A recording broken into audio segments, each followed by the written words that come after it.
Mesdames et messieurs, bonsoir et bienvenue à une nouvelle émission En Transit. Bonsoir Aurélie. Bonsoir Linda. Comment ça va? Ça va très bien et toi? Ça va très bien, merci. Qu'est-ce que tu nous réserves pour l'émission d'aujourd'hui? Alors ce soir dans Culture et Savoir, on va découvrir une écrivaine zimbabwéenne, Nova-Violette Bulawayo. Et je vais vous parler de médias sociaux, bien d'autres choses encore comme à l'habitude. Et c'est parti!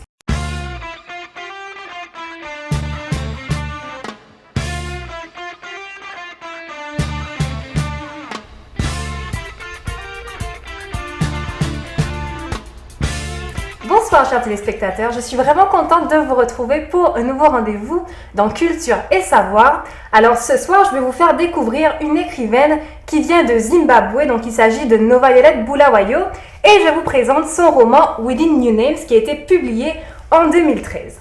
Alors tout d'abord, très brièvement, je voudrais vous présenter cette écrivaine. Alors elle est née en 1981 au Zimbabwe. Elle a passé son enfance, en fait, son adolescence au Zimbabwe et ensuite elle a migré vers les États-Unis. Concernant son parcours universitaire, elle a évolué dans les universités telles que Cornell ou Stanford et elle a été nominée également, donc pour ce roman, elle a été nominée et finaliste pour le Man Booker Prize en 2013. Alors tout d'abord, avant de rentrer vraiment, d'explorer le roman de Within New Names de Bulawayo, je voudrais commencer par éclairer un petit peu les motivations de l'écrivaine. Alors en 2015, dans une interview qu'elle accorde à Betchel, elle dit, et je cite, « La rédaction de ce roman s'enracine dans un contexte historique bien particulier de mon pays, l'histoire récente, contemporaine, période à laquelle le pays était affaibli à cause de l'échec des politiques de leadership, et en affirmant « il nous faut de nouveaux noms », j'évoquais la nécessité pour nous, en tant qu'individus, de concevoir de nouvelles façons de nous repenser, d'emprunter comme ça de nouvelles voies, de nouvelles directions aussi.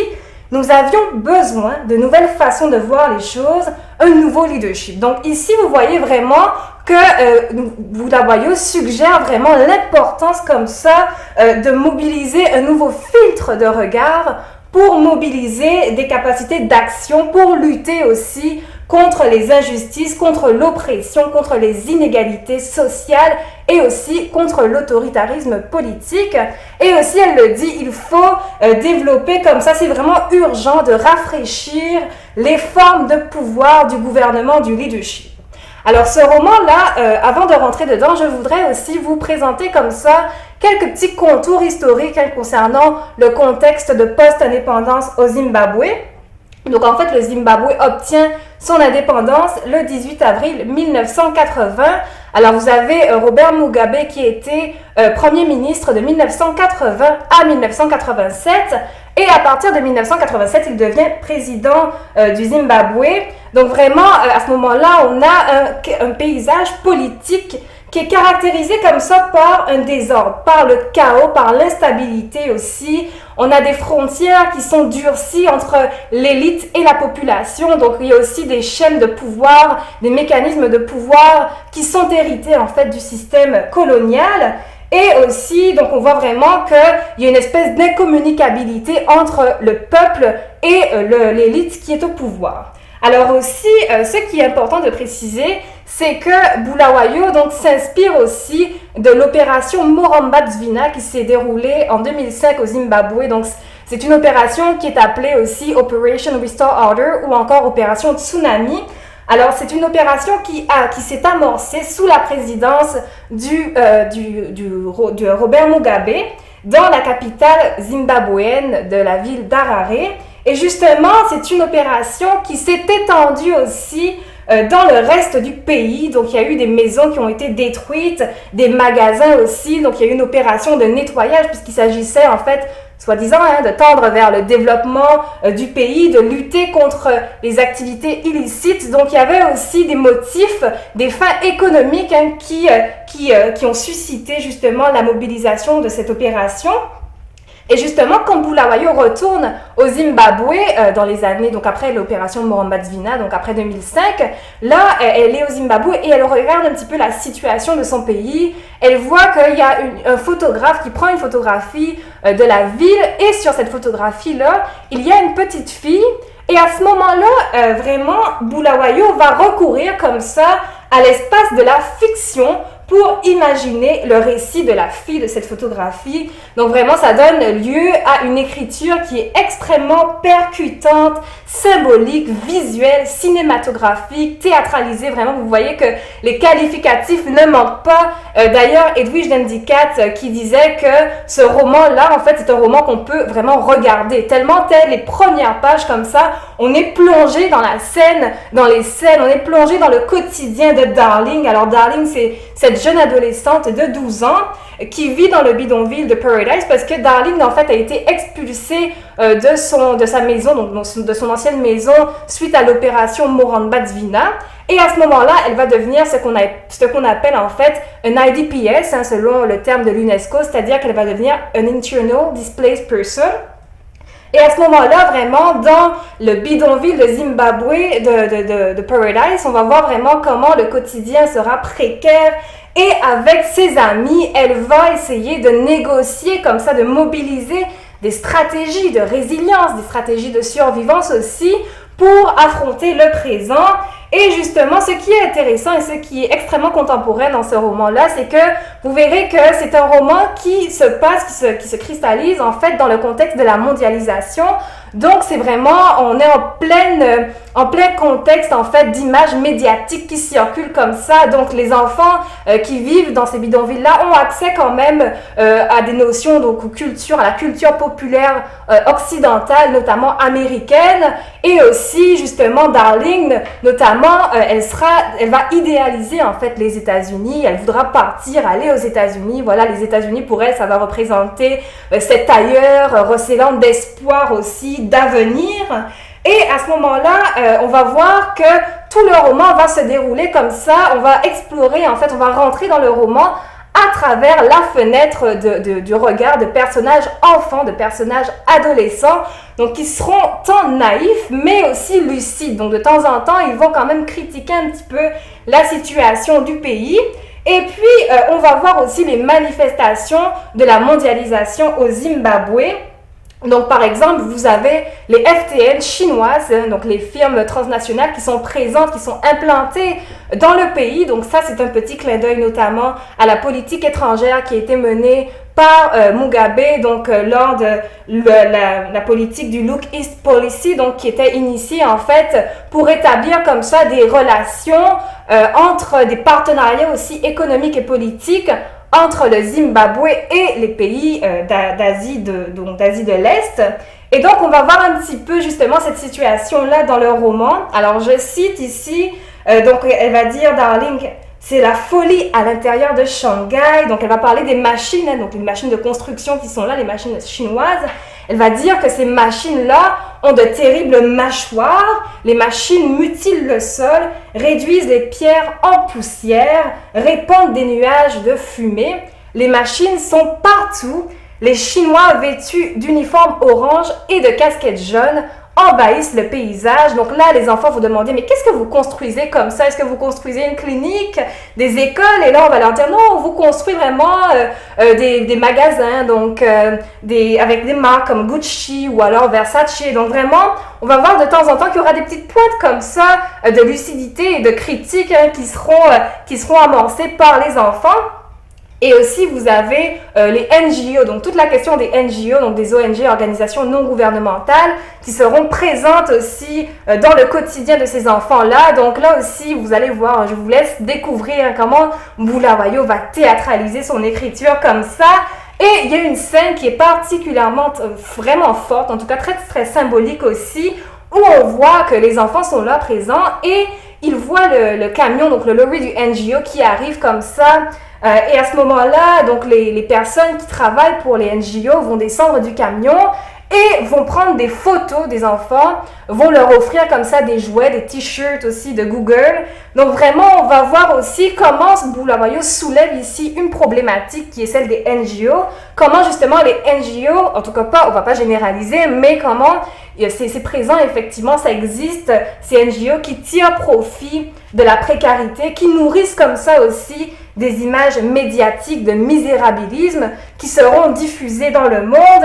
Et à ce moment-là, on voit comment les NGO qui sont présents dans le pays justement qui sont venus aider, à ce moment-là ne font pas grand-chose pour aider la population, mais au contraire contribuent au renforcement des rapports d'inégalité, de domination aussi.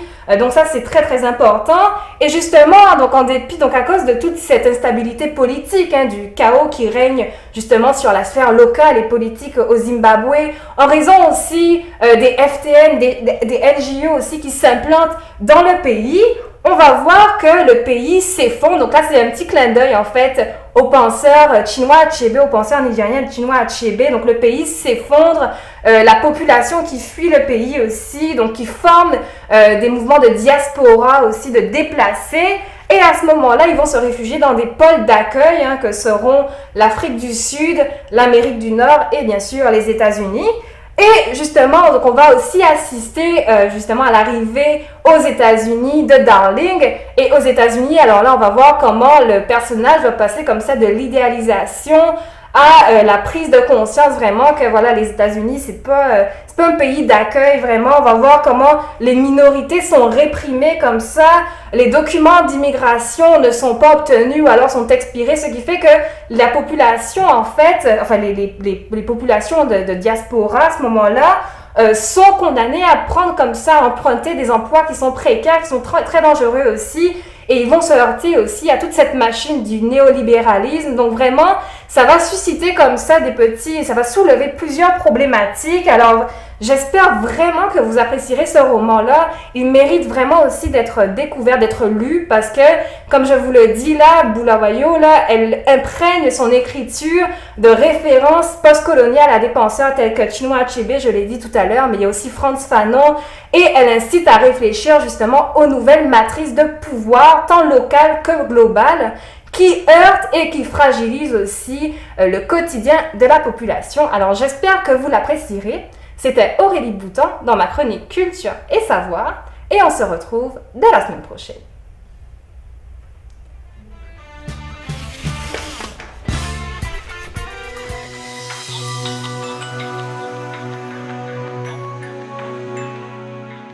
Hey, non pas M. Daniel Fizé, mais tonton Micha. Regardez ça qui est écrit les M là. T-H-M. Oui, la télé à votre image. Ouais, moi-même, si c'est pas T-H-M, bon, me ferme la télé.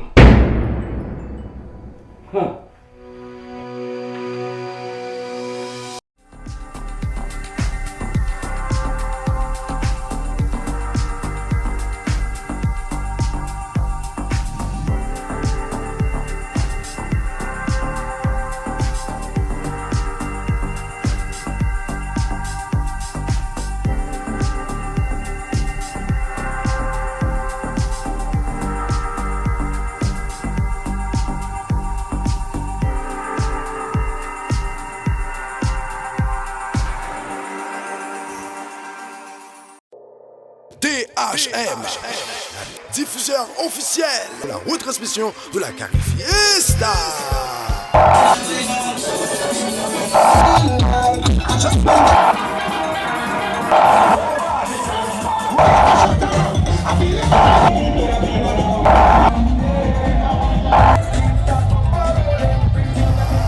Une présentation de THM, diffuseur officiel.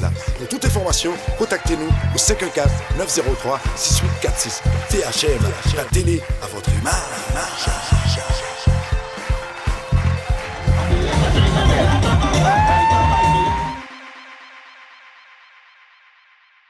Si quelqu'un vous aurait demandé d'investir ne serait-ce qu'une centaine de dollars dans cette technologie connue aujourd'hui sous le nom d'Internet, vous auriez probablement réfléchi à deux fois. Vous auriez peut-être dit non. Il est carrément inconcevable aujourd'hui de voir sa vie sans les Facebook, Twitter, Instagram et j'en passe. Il est plutôt difficile parfois de se déconnecter. En seriez-vous capable? Moi-même, des fois, c'est un véritable challenge de me dire que je vais sortir un petit peu des médias sociaux. Alors, les médias sociaux, les réseaux sociaux, que sont-ils? Que font-ils?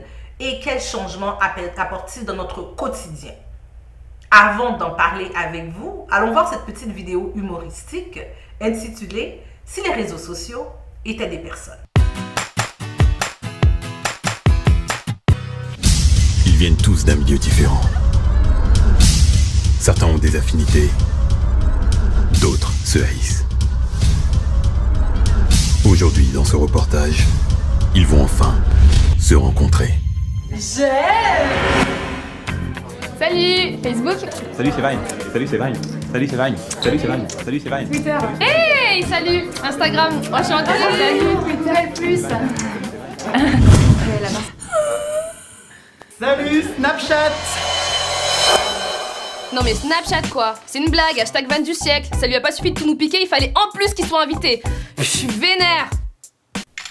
Non mais je hurle. Il y a Insta qui est là, cette meuf c'est vraiment une bonne... MySpace. Hey MySpace, toujours vivant? J'aime. Pas drôle. Moi avant j'étais le boss du game, j'avais tout, elle est arrivée, elle a tout pris et... Putain, j'aimerais tellement être comme elle, bordel. Toi je te baise, toi je te baise, toi je te baise, toi je te baise pas. Salut c'est Tinder. Pourquoi personne ne m'aime? Y'a personne qui veut de moi. C'est pas moi qui l'ai invité au début. Et la meuf, elle a 4 filtres à son actif, elle est plus Vine. Salut c'est Vine. Salut c'est Vine. Mais pourquoi tu montes ça? Une photo de chien décapité, t'es sérieuse? Ah bah c'est ta grand-mère qui a posté ça. Elle te tape dessous. Ah mais arrête de montrer ça! Dis-moi, je vois Candy Crush. Follow pour follow. Tu l'as t'avais dit. Toi tu baises Abonne-toi, je vois. Yo Google Plus. Vu que t'as pas d'abonnés, pourquoi tu t'appellerais pas Google Moi? Google Plus. Vu que t'as pas d'abonnés, pourquoi tu t'appellerais pas Google Moi? Non, je l'unfollow. Donc au début, j'ai retweeté Savane parce que j'ai trouvé ça hyper marrant et tout, mais merde, plus que 3 caractères. C'était de la merde. MySpace. Twitter. Enchanté. Ta gueule. Bon, on va parler business. Moi, je rachète tout le monde. Insta, c'est ma biatch. Je l'ai déjà racheté. Donc, Allez, accouche. Grouille-toi, j'ai pas le temps. c'est quoi Bon bah trop tard. Non mais t'es sérieuse? Tu rachètes pas Snapchat, c'est lui ou moi? On est en contrat, à ce que je sache. Moi je veux bien que tu me rachètes sinon. Enfin même 2 € je prends. Du coup, c'est quoi ton prix à toi? Et Google Plus. Je m'en fous, moi j'achète tout le monde m'appartient. Tiens, toi, Alexandre Martin, cadreur chez Prod Confesse, 342 amis, c'est quoi ton prix? Fais gaffe, j'ai vu que t'avais liké la photo d'une autre meuf que la tienne, je pense pas que tu veux que ça se sache, hein? Alors c'est quoi ton prix? Abonne-toi, je rends. Qui baise là? Bon écoute Google Plus, je vais te donner un petit conseil en tant qu'ancien. Sois plus clair bordel. Non mais c'est vrai, comment tu marches? C'est quoi ton objectif, ton but? Je te comprends pas. Personne te comprend, toi-même tu te comprends pas. Non. Arrête de chialer, c'est bon. Tu veux voir mon snap? C'est normal si j'ai kiffé. Hey Google Plus. Vu que t'as pas d'abonnés, pourquoi on t'appellerait pas Google Moi? Hey Google Plus. Tu baises? T'arrêtes de te prendre pour la reine, ok? Le hashtag, c'est moi qui l'ai inventé. Tweetfab. Tu sais que je suis pas la seule à te l'avoir piqué en fait. Ah ouais? Avoue que c'est toi qui me l'as volé. De toute façon, tu voles tout. Elle a raison. Hey Google Plus. Abonne-toi, je rends. Bon, comment qu'on s'organise là pour la baise? Du coup les filles, je vous le déconseille étant donné qu'il a couché avec ta cousine avant-hier et avec une de tes amies en commun il y a 2 semaines. J'ai juste ça comme ça. Bah tu sais quoi, je supprime l'affinité et toi aussi. Ouais, c'est con que tu sois obligé de passer par moi pour pécho, hein. On est toujours mariés. Tu baises? Je vais aux toilettes. Qui me suit? Non, pas toi. Allez! Si vous me suivez, je vous suis! Toilette! Ok mais tu baises. Alors on y va. T'as les capotes? C'est bon, je l'ai pécho. Je l'ai favorisé dans son tweet. Qui est entêté maintenant, hein? Bon c'est qui le next? Alexandre. Je vois qu'on a des amis en commun. J'ai un truc à te dire. J'ai vu Twitter et Tinder aux toilettes. Hashtag infidélité. Franchement, jamais de la vie je t'aurais fait ça. Hashtag BFF for life. Hashtag Sista Sista. Oh les salauds! J'aime. Ah, j'aime. Il est où ce putain de bouton j'aime pas? J'en ai marre d'aimer tout le monde. Tous cons. Non, mais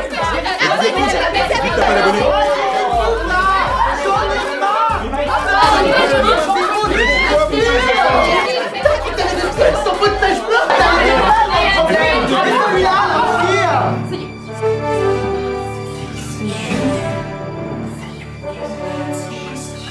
Google Plus, c'était YouTube depuis le début. Et cette vidéo est en ligne. J'ai pas compris.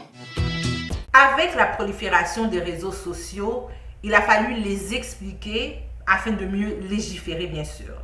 Bien que beaucoup de choses ont changé depuis, nous croyons que cette définition établie par le Parlement canadien en 2010 représente vraiment ce que sont les médias sociaux.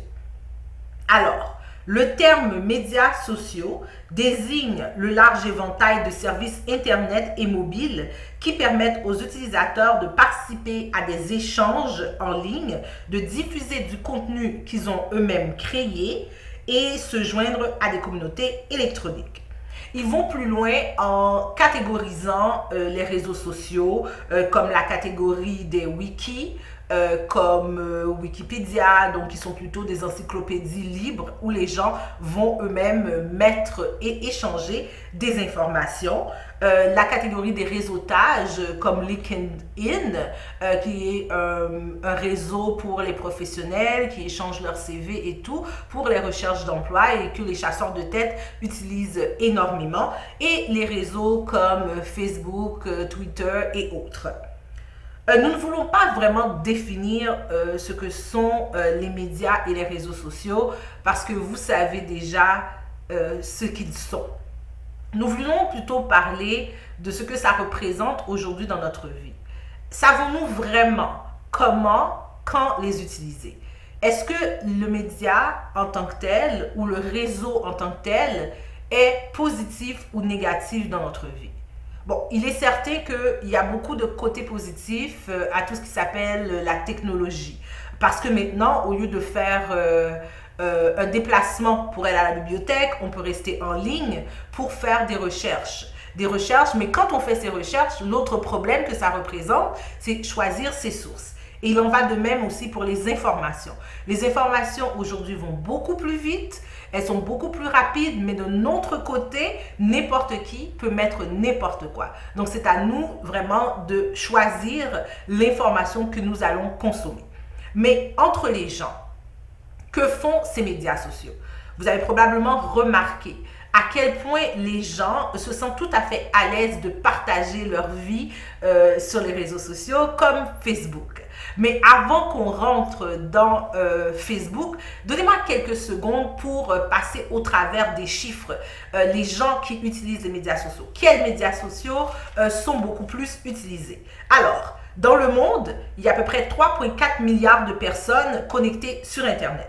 Sur ce 3,4 milliards, 2,2 milliards sont sur les réseaux sociaux.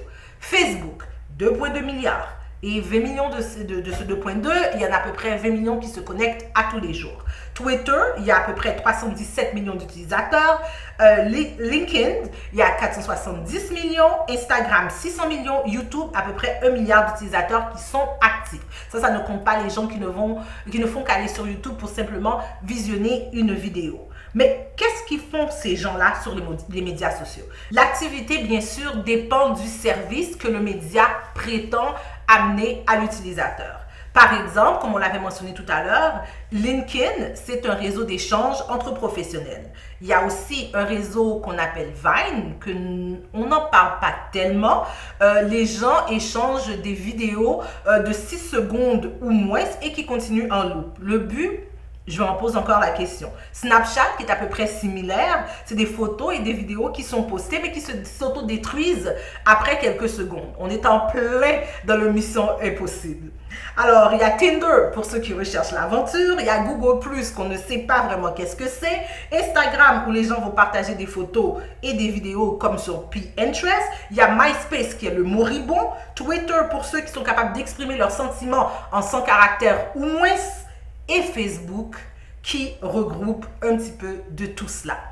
Alors, Facebook, qu'est-ce qu'on voit sur Facebook ces temps-ci? On l'a mentionné tout à l'heure, les gens qui échangent beaucoup d'informations. Mais le piège avec la liberté d'aller sur Facebook, c'est que on se sent tellement à l'aise qu'on se croit tout permis. Les gens, ils confondent le fait qu'ils soient derrière un ordinateur avec l'anonymat. On n'est pas anonyme sur Facebook, on n'est pas anonyme sur aucun réseau social. Vous n'êtes pas anonyme parce qu'on peut toujours vous retrouver avec la petite affaire qu'on appelle l'adresse IP.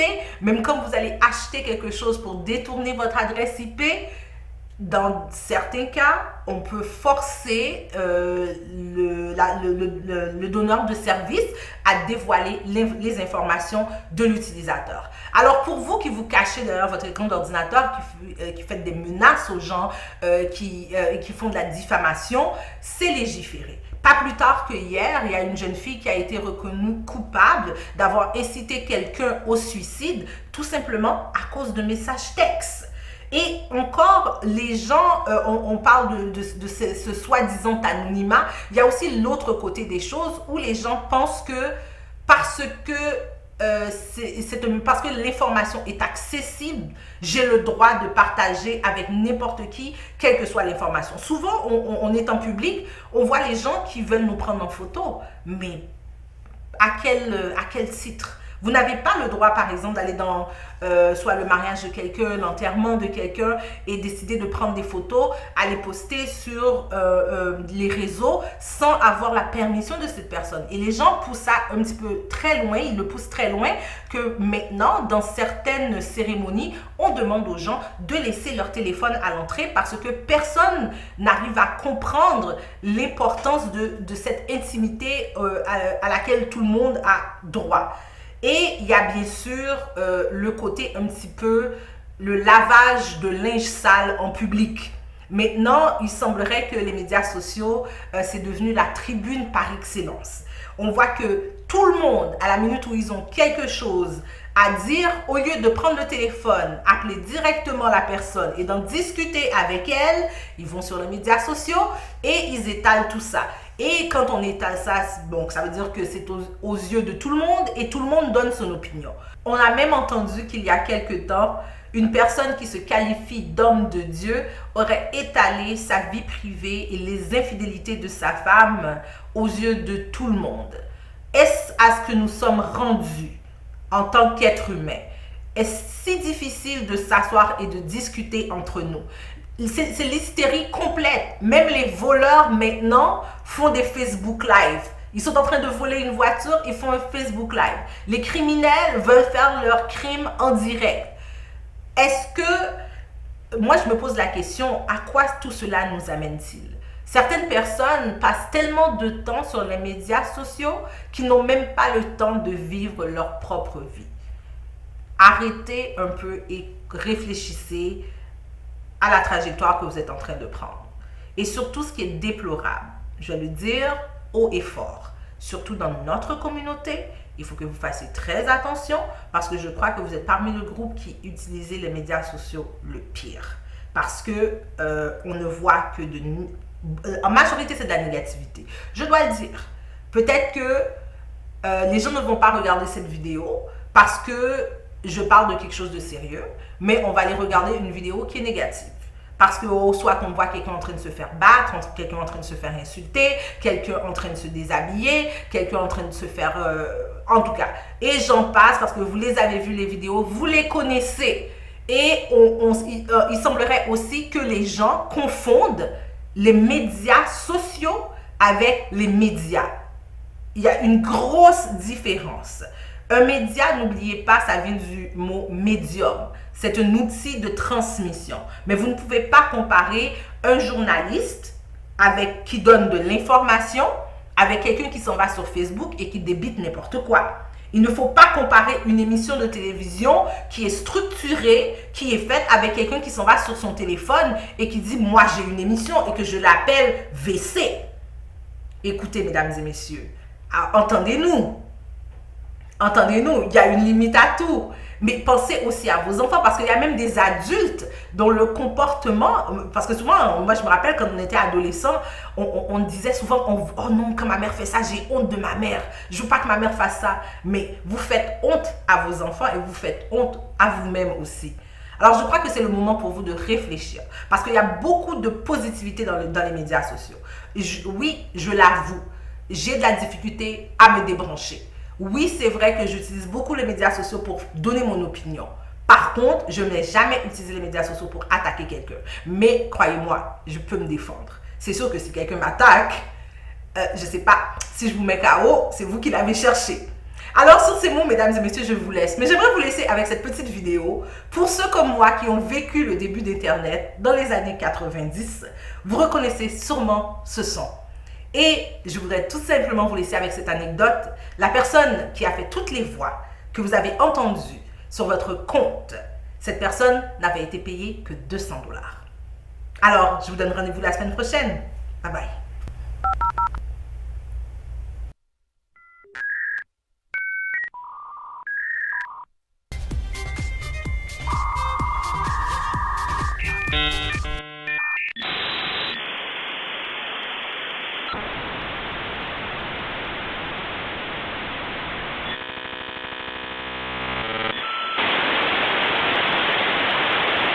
Welcome. You've got mail. File's done. Goodbye. Malheureusement, c'est déjà la fin de l'émission. Merci d'avoir été des nôtres. Merci Aurélie pour cette belle chronique toujours enrichissante. Merci avec vous de nous suivre assidûment. Bien sûr, on est là pour écouter vos commentaires, vos suggestions. Bien sûr, vous allez sur notre page Facebook qui est facebook.com/THM Montréal. Vous nous dites ce que vous en pensez, qu'est-ce que vous aimeriez voir, qu'est-ce que vous aimeriez entendre à l'émission En Transit. On vous donne rendez-vous la semaine prochaine, toujours à la même heure, le même poste.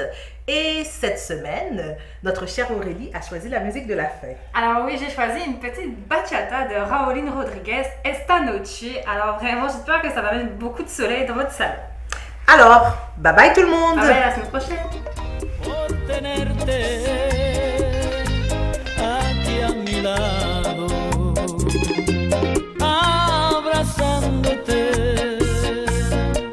No resisto este amor.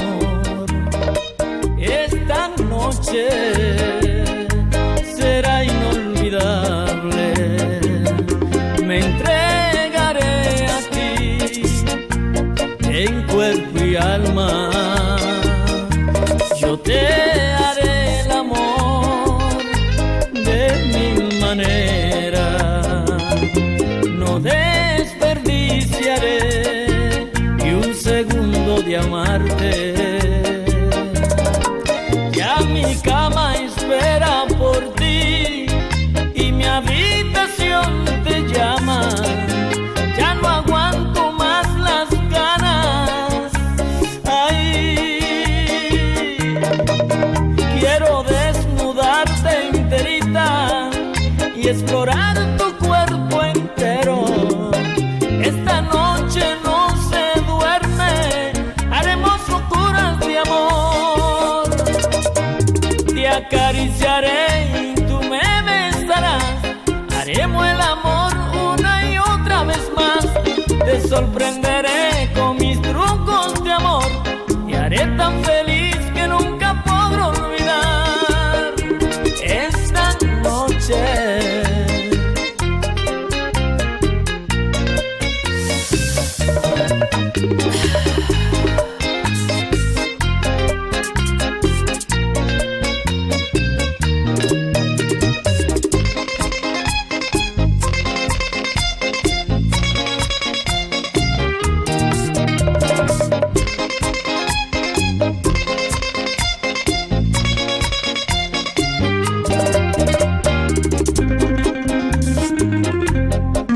Románticamente, tú que sigues.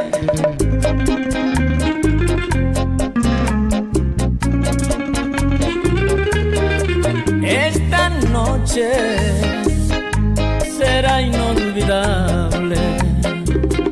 Me entregaré a ti en cuerpo y alma. Yo te haré el amor de mil maneras. No desperdiciaré ni un segundo de amarte. Ya mi cama espera por ti y mi habitación te llama. Ya no aguanto más las ganas. Ay, quiero desnudarte enterita y explorar tu cuerpo entero. Esta noche no se duerme, haremos locuras